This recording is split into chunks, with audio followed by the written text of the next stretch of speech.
boss Lugalami Mugobi gulu yakedde kusiba tailo ekawungezi neziyika ne muleka lero akedde kuzisiba kati mbadde enzigala ekinabiro bwe nezingoberera akozesa biki alina ekiveera kyawo tekitegeerekeka oba mulimu ki ebyo abantu bakyabikozesa basibisa Arapex Style Adhesive tiles nezinywera Arapex Style Adhesive takyaliko kubaganya birowoozo buli ayagala okunyweza tiles ku kisenge oba awantu wonna gwakozesa ne UNBS yakonamu dastamp ng'omutindo kyekyo akolebwa Zident Tile Center ku noti 753 noti 65 M28 Gonza musindika ya sente eri abagalwa abo mu nyaffe Uganda ng'okwisa enkola ya tap sendi enkola eno nnungi ate nga yeesigika kati genda mu simu yo odownloadinge app ya tap send TAP olwono nawe weeyunge ku mpeereza ennungi mu kusindikira abagalwa abo kozesa promo code Kasuku nga toyawuddeemu abali mu UK ojja kufuna pound 10 Europe ojja kufuna euros 10 USA ojja kufuna dollars 10 Canada ojja kufuna dollars 10 ate nga kino kisinzira mu nsi mw'obooli kati gwe abadde atawaanyizibwa mu kusindika ensimbi eri abagalwa abo okumanya ebisingako okufuna app ya tap send ebifudde byangu nga tukusindikira abagalwa baffe ensimbi mu bwangu ddala.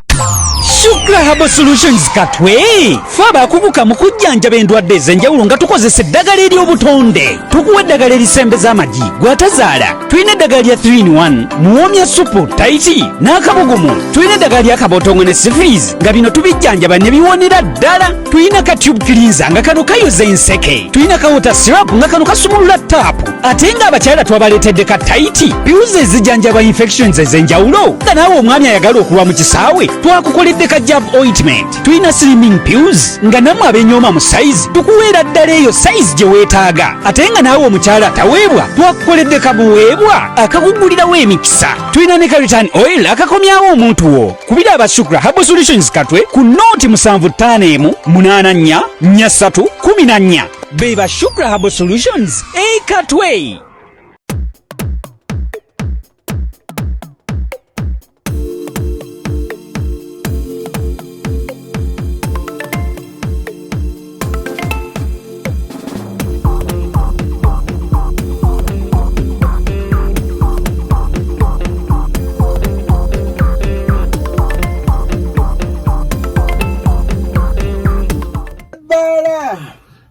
Juliana Kanyomozi coming in with Omwana. Is this a new song? Yeah, it's a new song. Hey. Yeah. People said she was targeting Kwanjula. I think that's where the money is right now. Yep. Yeah, she needs to make money. She needs to. But is it me or I feel like you can predict a Juliana song? She sings well. She sings well, yeah. But you just know that this is a Juliana song. She's one of the very few people who have redone Philly's songs well. How many songs has she redone? She has redone Diana, right? Yeah, she just did Diana. She was brilliant. She was good at it. There's we're talking about that song this morning, and it says that the reason why her song probably sounds much better is because she had creative liberty to do just about anything. Remove lines, changed verses. Yeah. I think that's where the magic is. Actually, even Chameleon, I have an interview with him on our channel at Talk and Talk. After the show, we did some interview with him, and he was saying, I think for him, he was saying the biggest challenge he had with Kenzo's rendition of Philly's song was one, that Kenzo wanted to do exactly like Philly. So he didn't have creative freedom to express himself his own way. Yeah. So he was doing Born in Africa the Philly way. Not Born in Africa his way.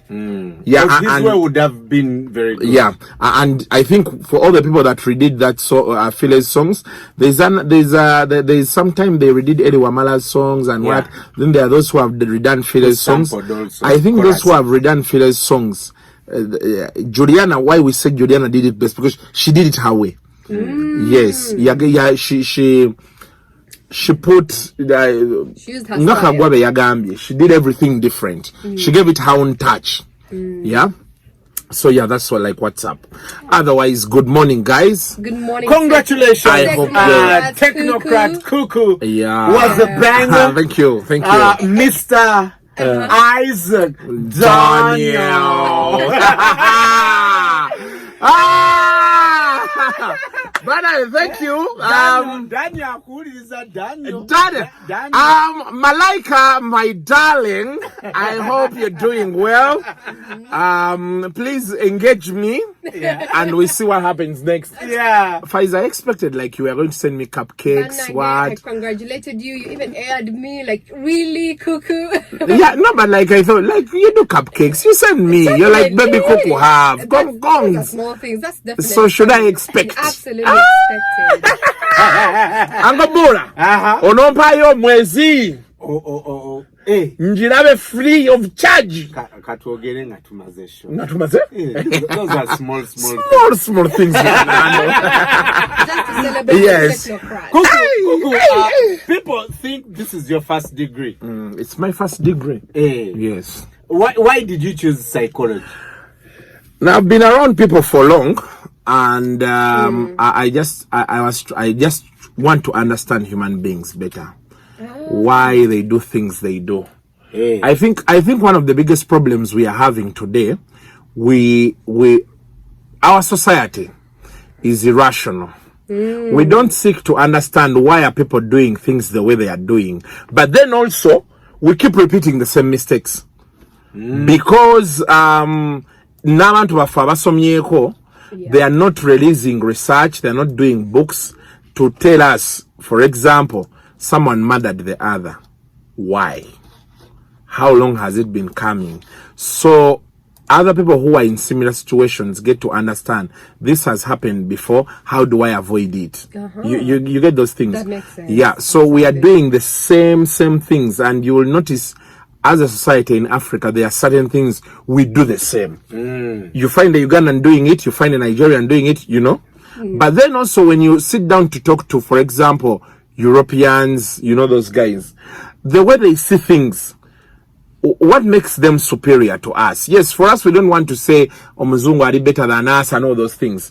But there's something they are doing different for themselves. I'll give you an example. When I was in South Africa, on their roads, they were telling me, Abazungu during those apartheid times, they were calling days. And they were saying from the time Mandela came to power, to date, Ramaphosa is there.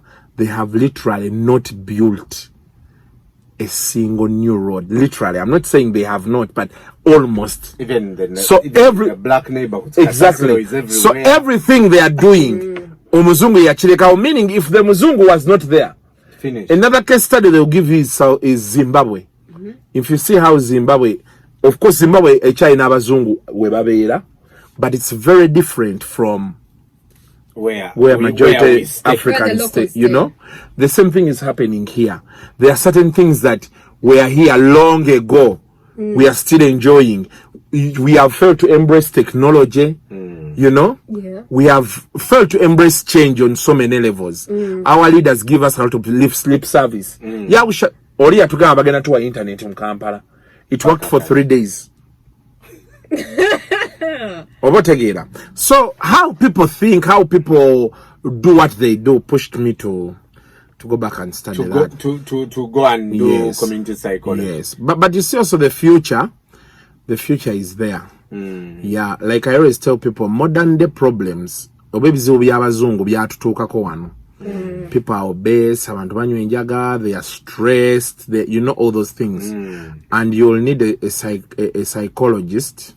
You want to be a psychologist? I am a psychologist. You are now a psychologist. Thank you very much. But I want to be a psychiatrist. We want to. So what's the difference? Yeah, so when you do clinical psychology, then you know those things that deal with the mind and all those things. When you go deep into them, then you become. So now you're a psychologist. Yes, sir. Kasuku. Yeah, but people need to understand. I'm a psychologist. I'm not a witch doctor. People say, "Kati ebyakola asoma bwongo bw'abantu." Yes, it could be right, but over time, patterns on how people behave over time. So now, yes. So now people can come to you and talk to you. Of course. You are going to start practicing. Yeah, not quite. Okay, this until you do clinical psychology. Yeah, what I did is basic. It is Ekitandikibwako. it's okay. It's more about the community. It's it's more about, it is not individual. The basics of So psychology. Clinical psychology looks at the individual. Psychiatry. How you think, how you do. Psychiatry. Yeah, but then community psychology basically deals around the society. Yeah, how we all behave. Therapists fall under which category? They fall under there. So psychiatry. So the results of studying what is happening in society and the solutions is what leads to therapy. Yes. But you said there are fools who said I did sit in class. You know, the problem with Ugandans, they wanted me to take a selfie when I'm in class, which can't happen. First of all, you have to have achieved a certain percentage of attendance before you graduate. Now, you say we have a problem with the... And that's why you studied psychology. We have a problem with certain people. And by the way, I chose, because the biggest problem now we have is, we have people from these universities that are mushrooming every day. Excuse me. Now, if you're not from Makerere, I may not have so much to talk with you. Yeah, that is the honest truth. And I'm going to be talking. I'm going to, some people I'll choose not to.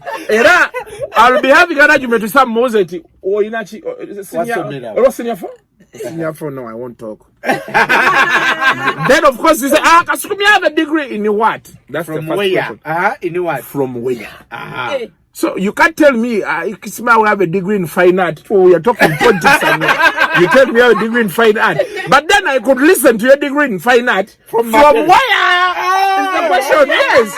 So, Pfizer, we shall talk about baking.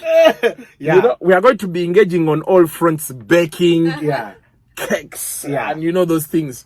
But the more serious things, where I have to give you an example, that for example, when I was in my lecture room, not class, lecture room, not class, get it?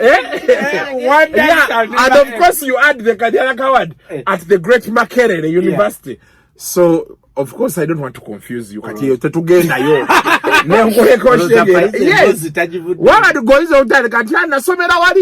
What on a shopping mall? No. Why is a shopping mall near university? Kasuku. Okay. What is happening? Speaking of psychology, what is wrong with Eddie? So now you want me to give you serious things. What is wrong with Eddie? I think one, Kenzo is suffering from inferiority complex. That is one.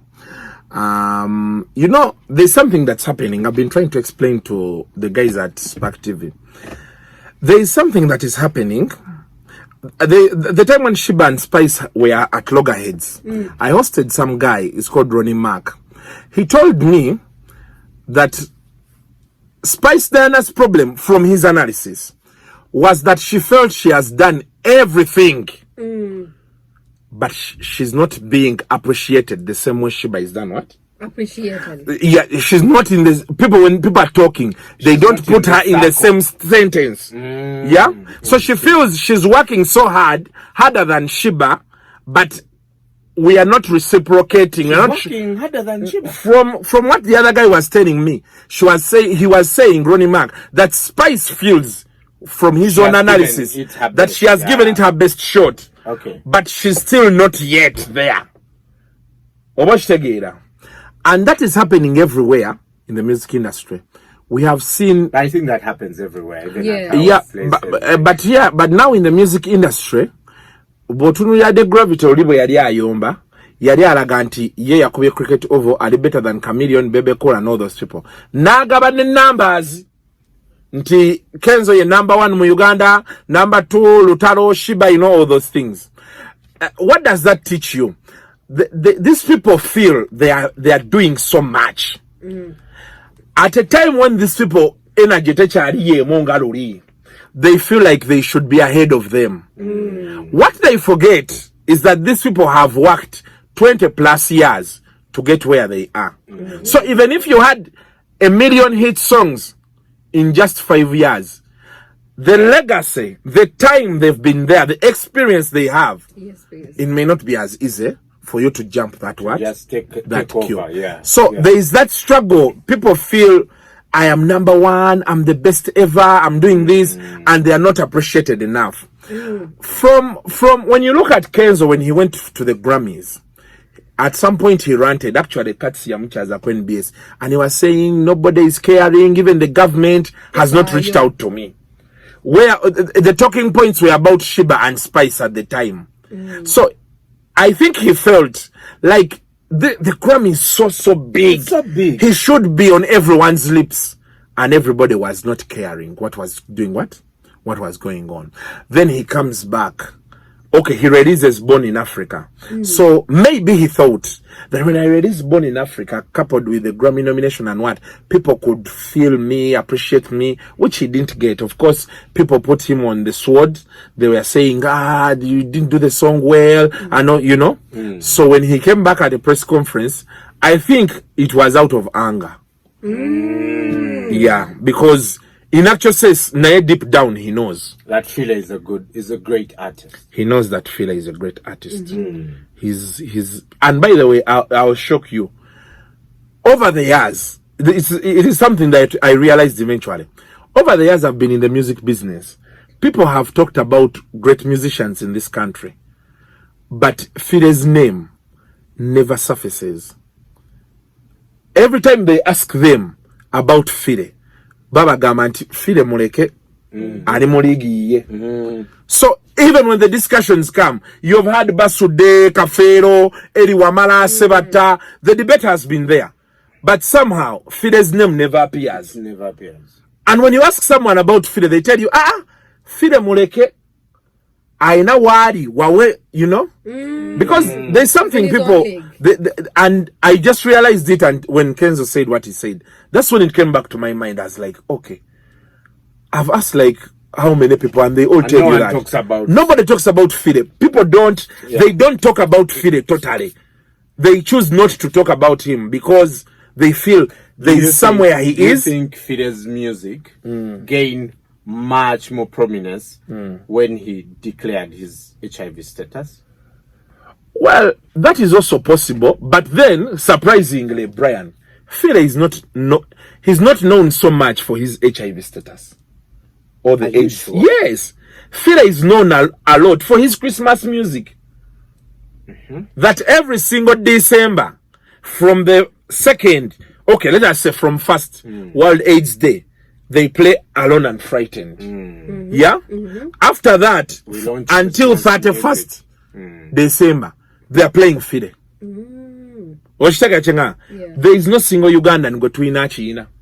Actually, bade bagezako chikolera radio, now they are doing our feel and a birthday we bigira. People have been trying to push the hashtag Radio Week, so that like every Feb when that comes around, you know, they try to do that. So that's as big as it gets. Right. That's why you see very, very, very, very big people came out. And they were like, oh my God, we can't believe it. I saw Justice Kanye Hamba posting on Twitter. I'm surprised he knows Hakim Magumba. But those people, but that was their time. So it is, but now I try to understand where Kenzo is coming from. Ugandans, Nafe, we are frustrating. Yes. You can really do something and you feel like this is the... At a time, playing on MTV was the issue. Yeah. Today, people have #1 songs on MTV base. All posting yes. They feel that is past it. People's music is played on Trace. Yes. And people don't rate it anymore. Tumba's music is on Trace. I saw it on the weekend. I'm like, hey. Yes. Okay, now I'm going to shock you. You imagine, today, what's on Vogue is Pearl Magic. You can imagine. People are not even buying that dish for the football. You just imagine that. They are watching Pearl Magic. Now, when you try to explain to someone, like, they played the guy's song on MTV, it's like, what's MTV? So what? Because people feel like now, you know, they have been there.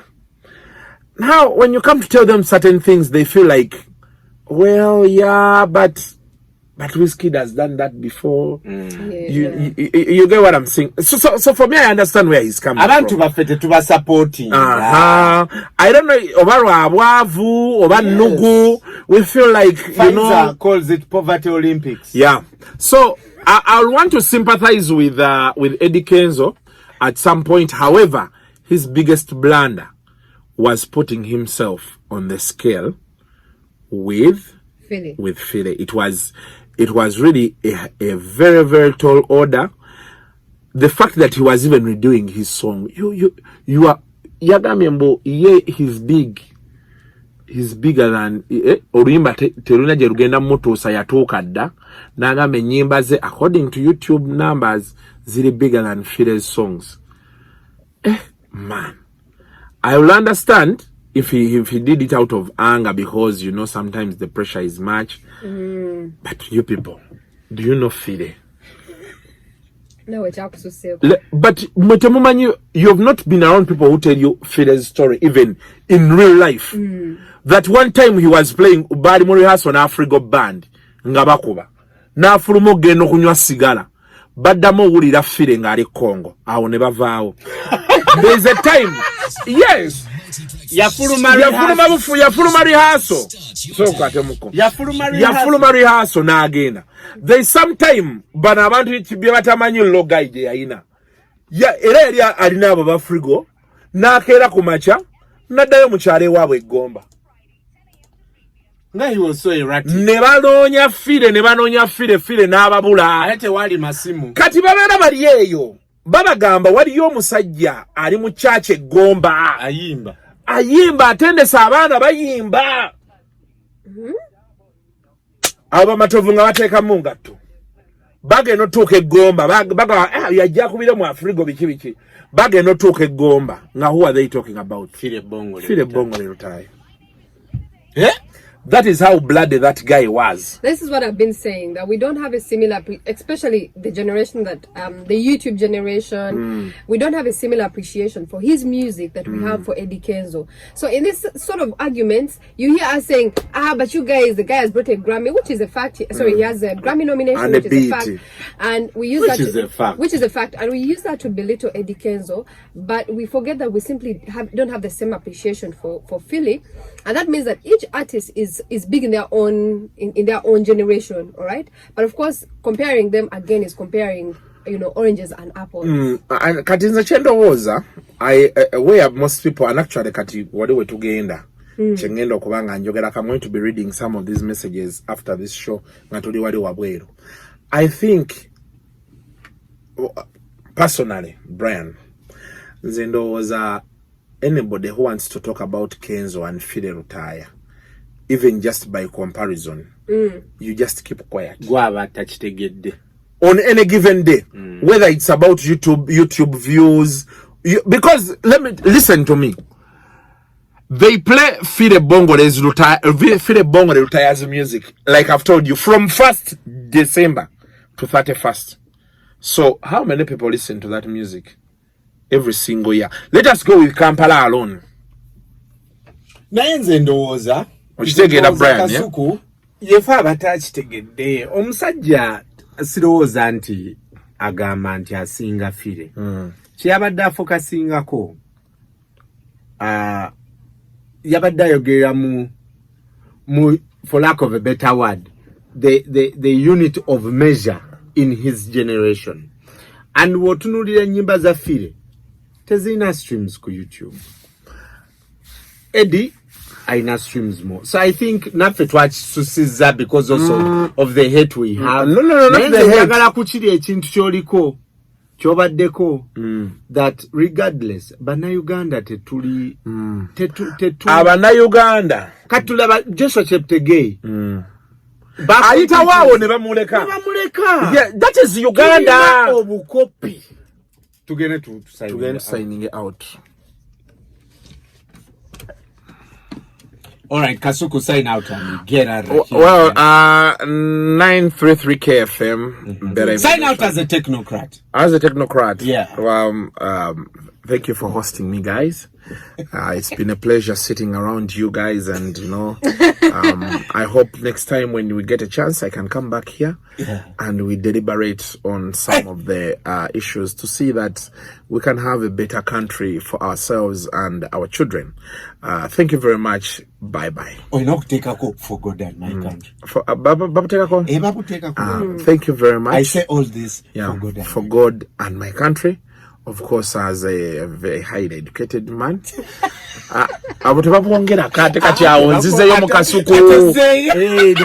Okay, bye bye.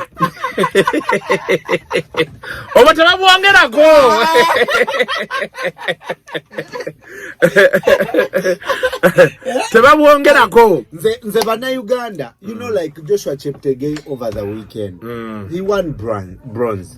Kiplimo, no one is talking about Kiplimo. Simanyi lwaki tulina omutima ogwo ogutaagaliza Abannayuganda nga ffe era ntera nnyo kigamba abantu nti in whatever you do bw'oba olowooza nti Abannayuganda bakwagala nnyo weerimba.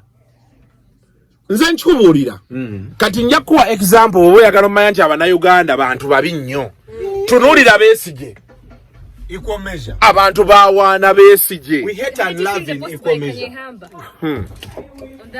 We hate and love in equal measure. Oh my God, sis. Linda, thank you. Sister. This phone is registered. Linda, you don't really have to send me money. It's okay. You know what you have to do. Congratulations. Thank you. That is right. How are you? I'm okay.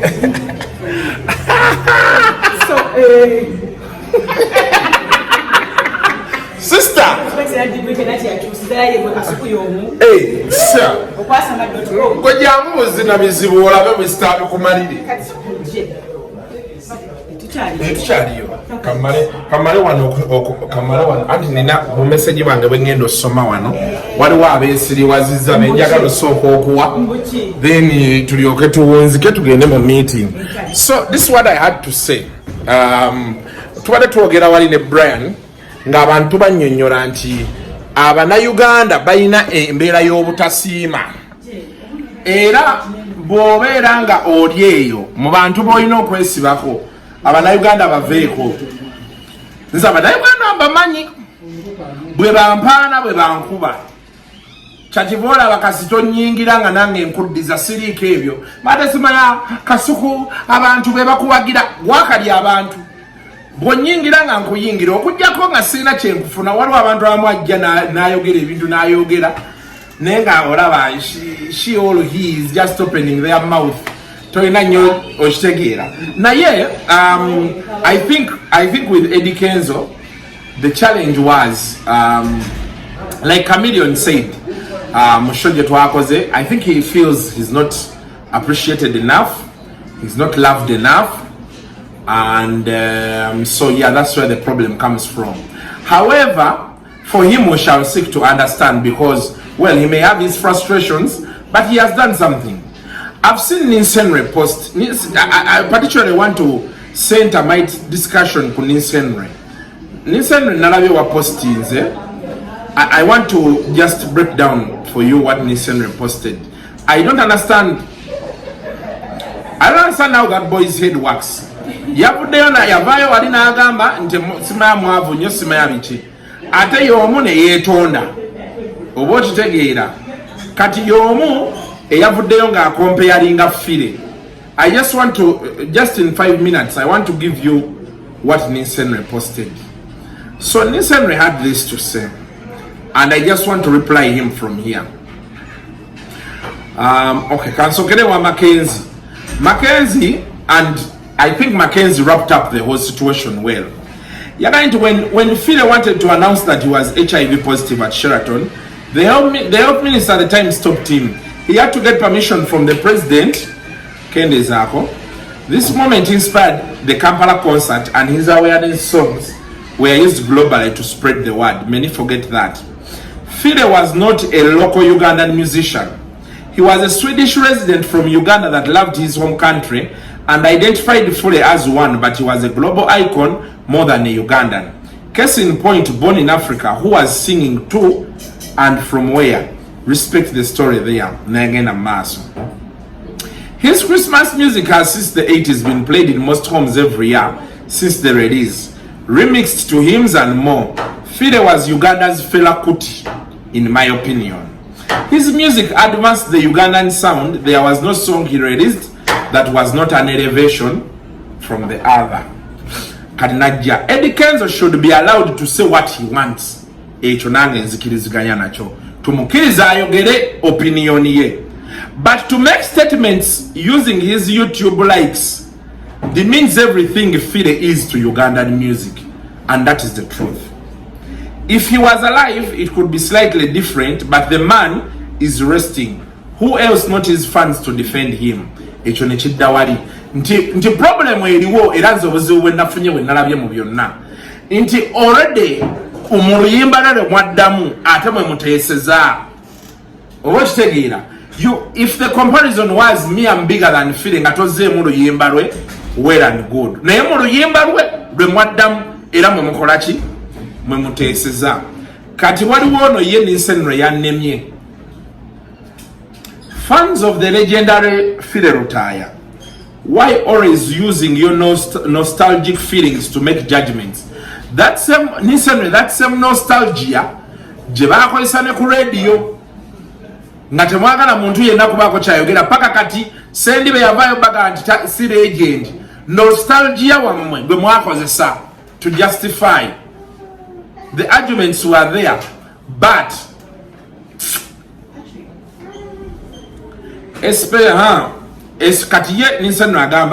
generational differences. The world population in 1987 was about 5 billion, and today we are 8 billion human beings occupying the planet. There was one radio station in 1987 when Philly Lutaaya's song was recorded or released, and when that radio played your song once, the probability that 60% of all people who own a radio set had it was extremely high. Today, if you have a chance for your song to be played 3 times daily for a week on 3 radio stations, the probability that 90% of the population has listened to it is 0. The factors are completely different. Well, that means competition, you ding-do. Oba ding-do yabadde agambani. We applaud our elders who pioneered this industry and managed to be part of the mainstream of that time. And we have a lot of respect for them. But thanks, please stop that they were all more creative than we are. Well, today people are redoing those people's songs. Omanyi, what summarizes your argument, Nisenra, even before I continue, is yes, they were not more creative than you, but you're redoing their songs. Eri Wamala Mwazidam Navia ino luyimbo lupe waita Hamida wa Hamida ora Eri Wamala reyazemu oba kitegedde ne Kenzo yenyini okutuuka ano kyetwogerako oluyimba reyazemu era lwabana abantu boogamba nti toyagala babagambeko nti baali more creative. So I really don't understand your line of argument there.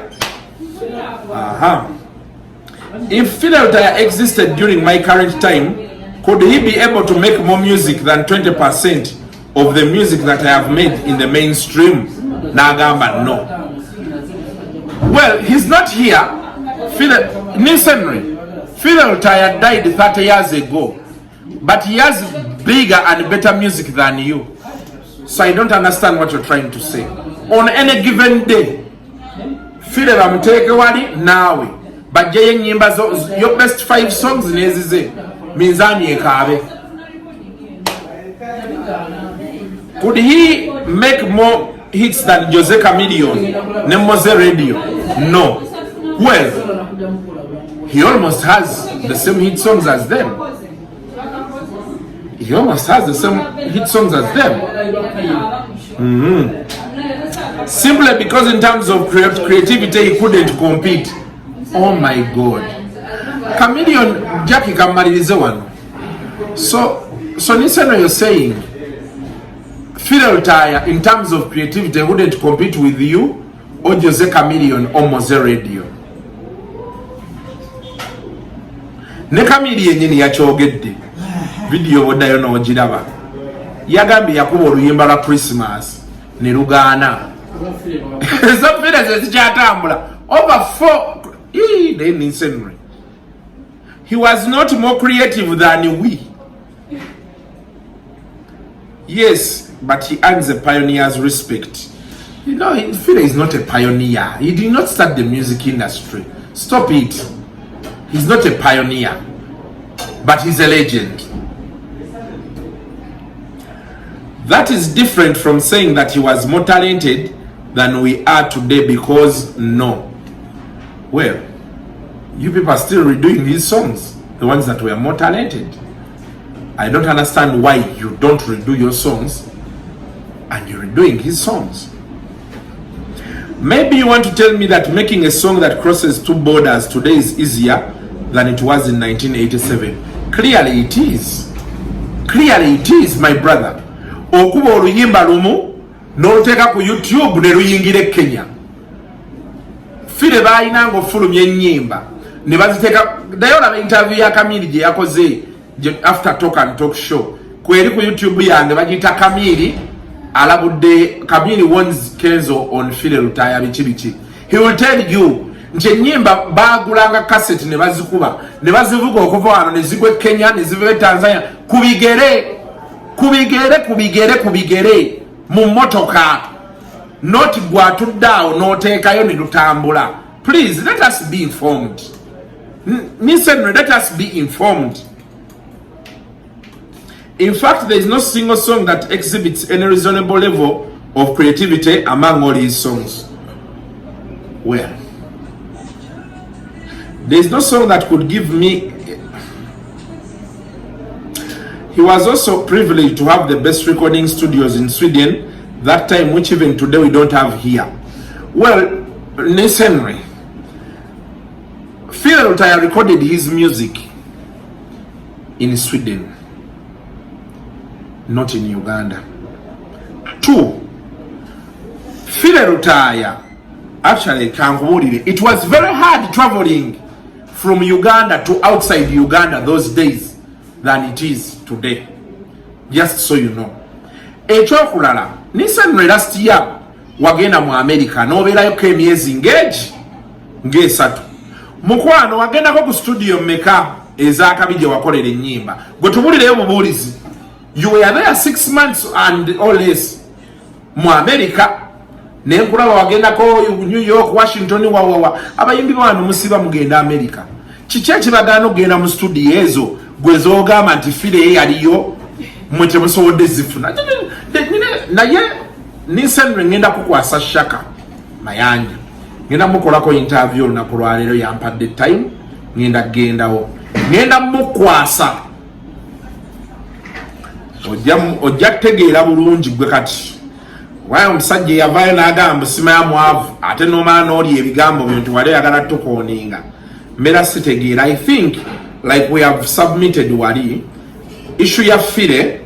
One, Kenzo is right, bavaayo n'agamba nti ye yali ayagala oluyimba maybe aliwe feel y'abavubuka b'ennaku zino omudigida and all that. Very okay. By the way, nze oluyimba la Kenzo ndowooza leero ku sparka lwe ndulabyo okulumalayo ate nozera tebalumazeeyo, but I really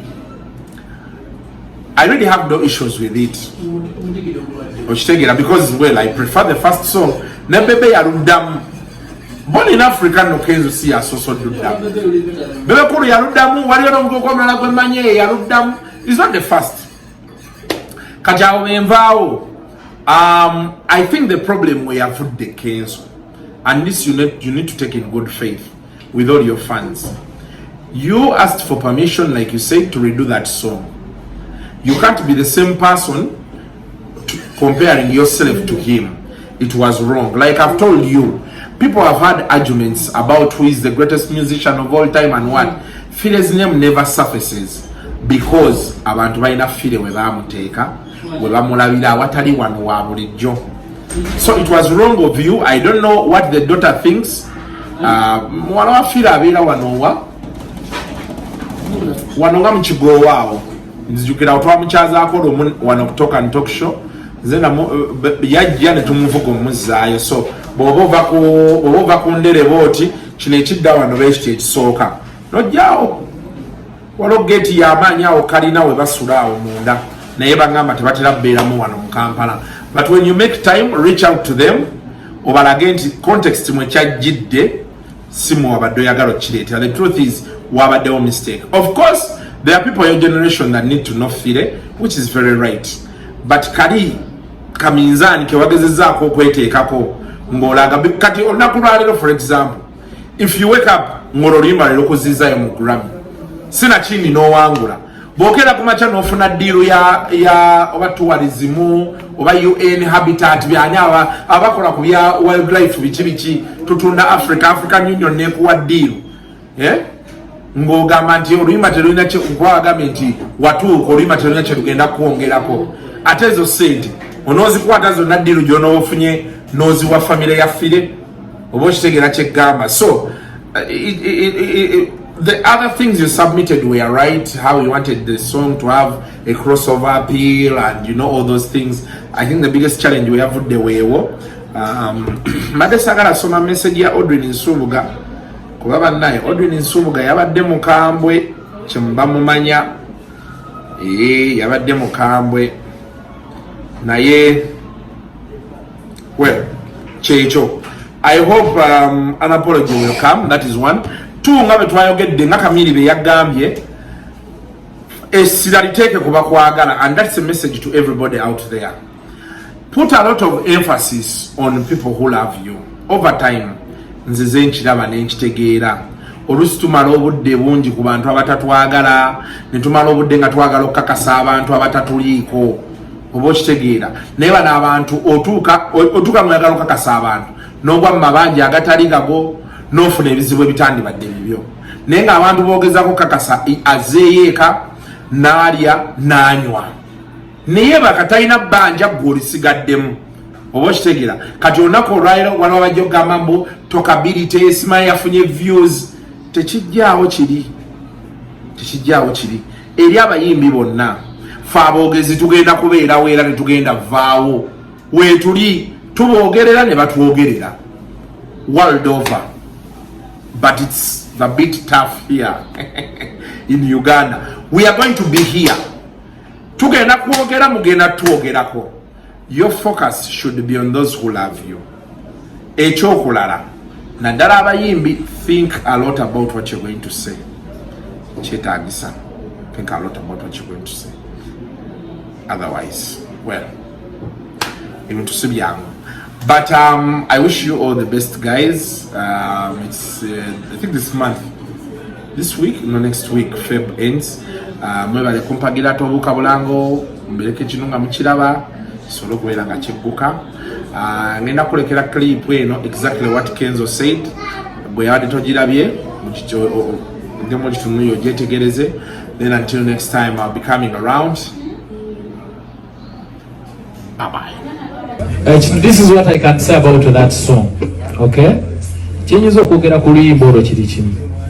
Inze naddamu oluyimba olwo not because zimba olubeko gye luntwala nze natuuka dda. Nyina ennyimba ezirina million 10 mu million 5 mu ku YouTube okwo. Andi oluyimba lwa Philly ndowooza lulina million 1 mu luvannyuma lw'emyaka obanga ameka. Oba kitegeeza? Kitegeeza Philly talinayo oluyimba lusinga lwange bunene. Ekyo nkyogerera wano. Numbers don't lie. I respect the legendary. Mwanya ekitiibwa ensonga lwaki n'oluyimba olwo naluzemu. Kyanzizaamu oluyimba nsobole okubanga ndongerayo ku muntu ataalumanya. Mwandabako oluyimba olwo nga nduyimba e Puerto Rico. Senga saaluyimba ani yandiruyimbe ani yandirutegedde. But I'm trying to promote my country by all means. Oluyimba lulungi. Omusajja alukompozinga nga ali Sweden ng'agezaako okulaga obulungi bwa Africa. Tulilaga ennyo nti yaluyimba si muna Kenya, muna Uganda. Kaakati tetusobola kuleka lufe lutyo luzindaale nga tufunye akazindaala akanene. Nagezaako okuluddamu nduteeke ku bigger stage. Omuntu alumanye amanye ne Philly. Oba kitegeera. Ekyokubiri, nze oluyimba siri musiru kuba bakutuma omusiru tondeeta. Sobola kukwata luyimba ate ne nduddamu lwennyini ng'oli bwe yaluyimba. Ate nze sinze Philly. mba nyina oddukyusa ne ndukola mu nkola nze genda banga ejja mu mulembe gw'endimu guno omulembe gwaffe gwa mudigido tuli badigizi nyina oduteekamu ekibaala ekyokubiri nyina odufuula Kenzo nyina okulujja mu fire ne ndufuula nze ekirala oluyimba olulo lwa fire lukyaliyo buli muntu yena ali eyo nga olina akajanja n'ennuku genda owulirize olulimi oluleke nze nandibadde nfuna credit ey'amaanyi ennyo nandibadde nfuna credit y'amaanyi nnyo okuddamu oluyimba kuba ndimu okupromotinga legacy ya mugenzi ne famire ye olwaleero naluyimba Puerto ngenda duyimba Senegal ngenda duyimba Ghana nja duyimba mu America nja duyimba wa omugenzi yafaya ndi luyimbye eyo y'abalala bonna abaziddamu eri ayina staging eyo so mukakane mutuuleko wansi ewuliriza version eri eno kireke nze ng'ovudde mu bino byonna this is business, music is business oba okitegere nkola mulimu guno kunzija ku level okuntwala kuguliwa this is business, don't forget omuntu yenna awulira ng'ayagala mukwate muyambe ajja ntuukirira nsabe